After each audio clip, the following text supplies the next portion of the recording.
Comment vérifier l'état du système de freinage? Numéro 1. Plaquette de frein. L'épaisseur de la garniture de friction est l'indicateur le plus précis d'une usure des plaquettes de frein. Mesurez cette dernière avec un pied à coulisse et comparez le résultat obtenu avec la valeur indiquée sur les documents techniques fournis par le constructeur de la voiture. Pratiquement toutes les plaquettes de frein modernes sont équipées d'indicateurs d'usure qui sont soit mécaniques, soit électroniques. Les indicateurs mécaniques sont composés d'une bande métallique fixée à la plaque d'appui de la plaquette de frein. Lorsque la garniture de friction est usée au point d'atteindre une épaisseur critique, une des extrémités de la bande devient alignée avec la surface de cette dernière et entre en contact avec le disque de frein, provoquant des grincements. Ce son aigu est un signe que la plaquette de frein est usée. Les indicateurs électroniques se présentent sous la forme d'une sonde en métal malléable raccordée électriquement au voyant des plaquettes de frein situées sur le tableau de bord. Dans le cas des pièces électroniques, lorsque la garniture atteint un seuil d'usure critique, les contacts électriques se ferment et le voyant s'allume sur le tableau de bord.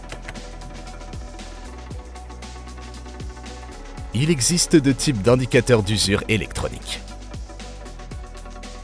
Externe, installé sur la plaque d'appui métallique de la plaquette dans une fente spéciale située dans la garniture. Ce type de capteur est amovible et peut être réinstallé sur de nouvelles plaquettes de frein. Intégrés, ces dispositifs sont installés à l'intérieur de la plaquette de frein et sont toujours remplacés en même temps que cette dernière.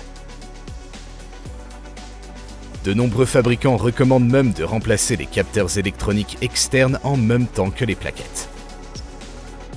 Numéro 2. Disque de frein. Pour évaluer l'usure des disques de frein, la roue est démontée et l'épaisseur de la pièce est mesurée à l'aide d'un pied à coulisse. Les mesures sont ensuite vérifiées par rapport aux spécifications du fabricant du véhicule. Dès que le niveau d'usure devient critique, les pièces doivent être remplacées. Il est également important de procéder à un examen visuel de la pièce. Des déformations, des fissures, des écaillements, des rayures et des bavures sont autant de raisons de la remplacer d'urgence. Numéro 3. Étrier de frein. Dans le cadre du diagnostic de l'étrier de frein, démontez l'étrier de la fusée de direction, puis retirez et inspectez les plaquettes de frein. L'usure irrégulière de la garniture de friction indique une défaillance d'un piston d'étrier ou des goupilles de guide.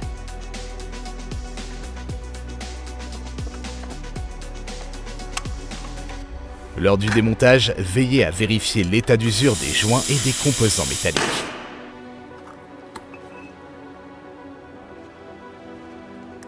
En cas de signe d'usure importante, de déformation ou de corrosion des pistons et ou des goupilles de guidage, ces composants doivent être remplacés. Un kit de réparation d'étrier de frein contient généralement toutes les pièces nécessaires. L'application Autodoc. Toutes les pièces détachées au meilleur prix sur votre téléphone. Essayez-la vous-même.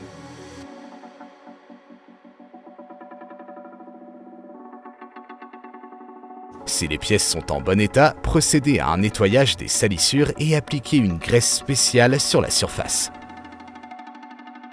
Veuillez noter ce qui suit. Le fait d'inspecter régulièrement les étriers de frein vous aidera à éviter de devoir réparer l'ensemble du mécanisme et à limiter les opérations d'entretien au remplacement des soufflets de protection ou des joints. Numéro 4. Flexible de frein.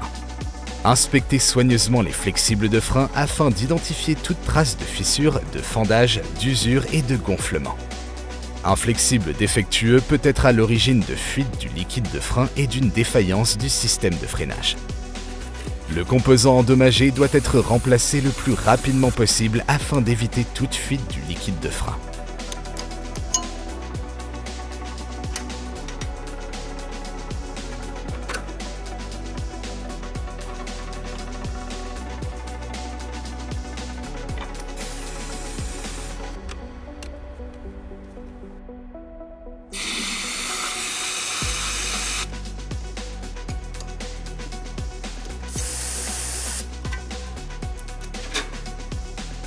Après avoir installé la nouvelle pièce, le système de freinage du véhicule doit être purgé conformément aux instructions de réparation.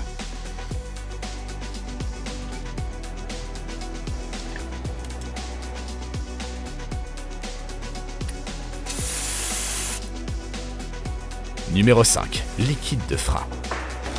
Ouvrez le capot et dévissez le bouchon du réservoir de liquide de frein.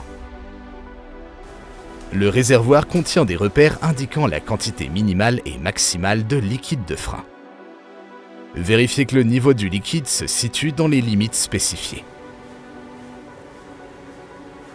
Soyez attentif à son aspect. Le liquide doit être clair, lisse et sans cambouis. Ce faisant, assurez-vous que le liquide de frein n'émet pas une odeur de brûlé. Si vous constatez que le liquide est en bonne condition, mais que le niveau est juste en dessous de la marque indiquant la quantité minimale, procédez à un remplissage. Attention, vous devez impérativement utiliser le même type de liquide de frein lorsque vous procédez au remplissage. Des informations sur les spécifications de ce dernier sont disponibles dans le manuel d'utilisation. Assurez-vous également de mesurer le point d'ébullition ainsi que le taux d'humidité du liquide de frein. Pour ce faire, utilisez un outil spécial, un testeur de liquide de frein. Numéro 6. Feu stop. Si les feux stop ne sont pas activés au moment où la pédale de freinage est enfoncée, dans un premier temps, vérifiez que les fusibles sont en bon état. Accédez à la boîte à fusibles située sous le volant et dans le compartiment moteur. Identifiez les fusibles associés au feu stop. Retirez ces derniers et vérifiez s'ils sont grillés.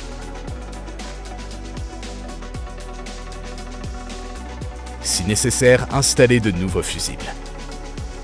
Ensuite, vérifiez que les ampoules présentes dans les feux arrière fonctionnent correctement.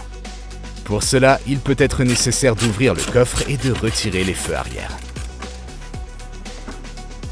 Tout d'abord, procédez à un examen visuel des ampoules afin de déterminer si le filament est endommagé. Si celui-ci est intact, l'ampoule doit faire l'objet d'une vérification à l'aide d'un multimètre ou doit être remplacée par une autre similaire. Si les ampoules semblent fonctionner, vérifiez le commutateur du feu de freinage.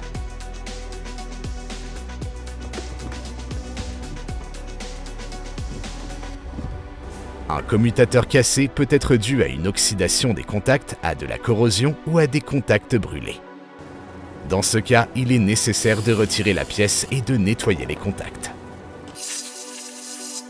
Si le nettoyage n'a aucun effet, il peut être nécessaire de remplacer le commutateur.